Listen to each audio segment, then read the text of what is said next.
Okay, guys, I'm not exactly sure where we left off, and now I sound more nasally than ever because I'm sick.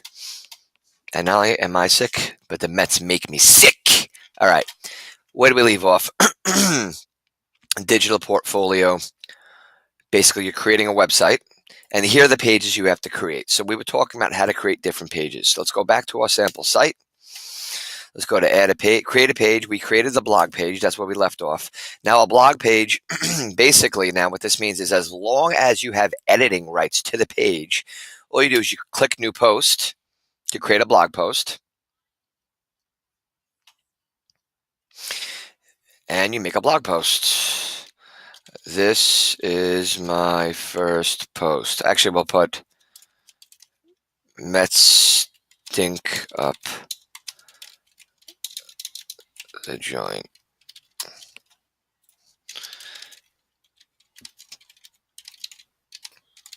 The Mets lost, blah, blah, blah. When you're done, you press save. And it comes up just like a blog. It gives you the time, like a blog post, the title of the blog post, and the post itself. Now, this is just a pet peeve of mine. This really annoys me. If you notice on the left-hand side of your website, the pages have been filling in automatically. Okay, so now we're going to switch gears and we're going to go to site layout. These are all the main pages. They're already on the left-hand side. And any page under it is indented, obviously. If you click this little arrow, those are the main pages.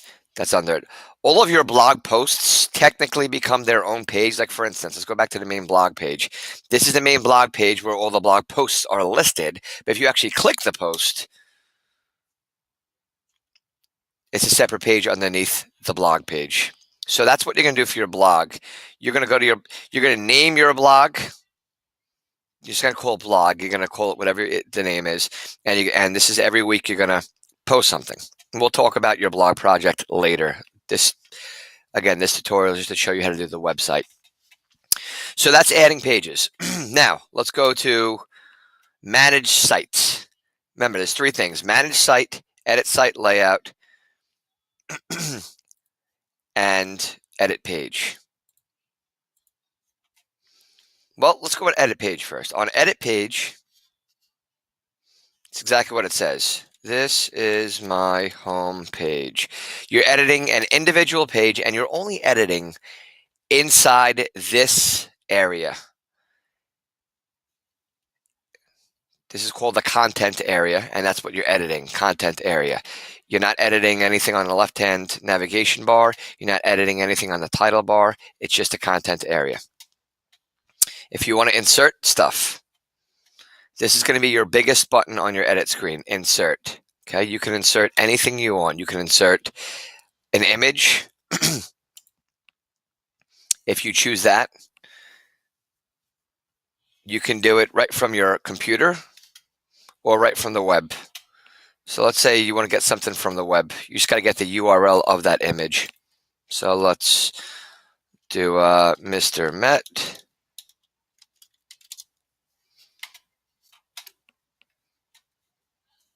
Okay, great. Images from Mr. Met. Nice. View image. Always click view image first because sometimes there's a firewall like you just saw that won't let you get to it. That's too big. Look, the size is right there. That one's not appropriate. Here we go. View image. Okay. Copy image URL. Go back to your website. You have the URL. You paste it. And you're done. Now press save. Now we have Mr. Met on our home screen. Let's edit it more. Let's add something else. You can add a link. That's kind of self-explanatory, right? A link to another page. A table of contents and a subpage listing. We'll go over that at a later date. That's a little more complicated. Gadgets. We'll go over that at a later date. It's kind of cool though. And then here's the good stuff right here. all of your Google apps. You could add anything from your drive, anything.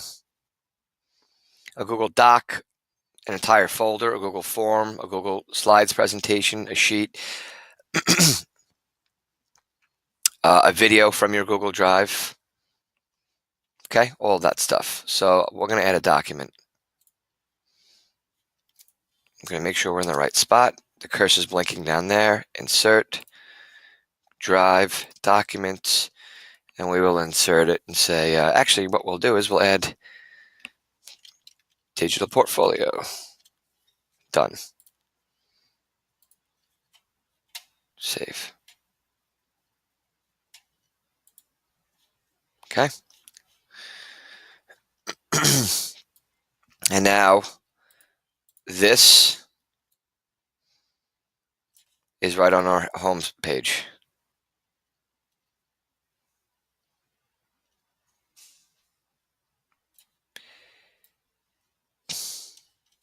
Now, let's talk a little bit about sharing and permissions. Click the share button.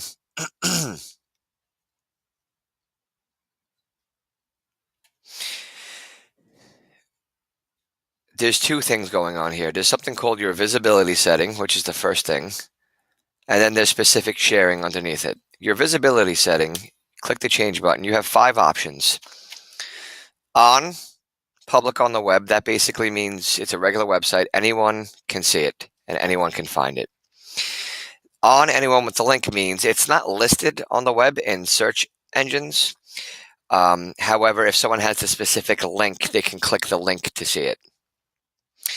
This one means only people who are signed into their ComSwag accounts can find it and search for it. And again, this one means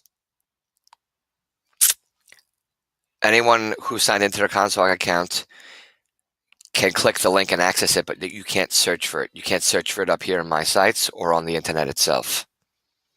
And this one means no one can see it except for specific people you add down here.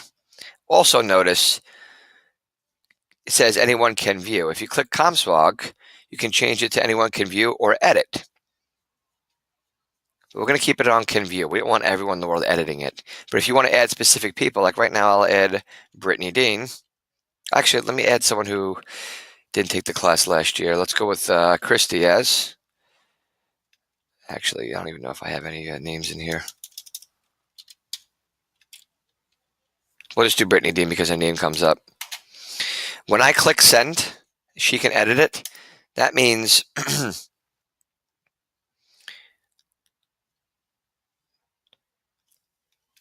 as long as she's signed into her ComSwag account, she can search for this website, get to it, and start editing it just like I am. Now, the reason why this is important to know is because anything you add on the website, such as a Google Doc, also has to have the correct sharing permissions. Let me be very clear about this. Right now, everybody in the world can see this website, right? Public on the web. However, just because I added this Google Doc doesn't mean everyone in the world can see the Google Doc. The Google Doc itself also has to be public for people to see it. If the Google Doc was private, you'd get to the website, and then when you scroll down, you'd see a blank message saying something like you need access to view this. So go to the Google Doc and check its sharing permissions. Right now, it's not public. So right now you probably cannot see it unless you're signed in under one of these 4 people, Malik, Mac, or one of my classes. All right, I'm going to press stop, and we'll do one more recording.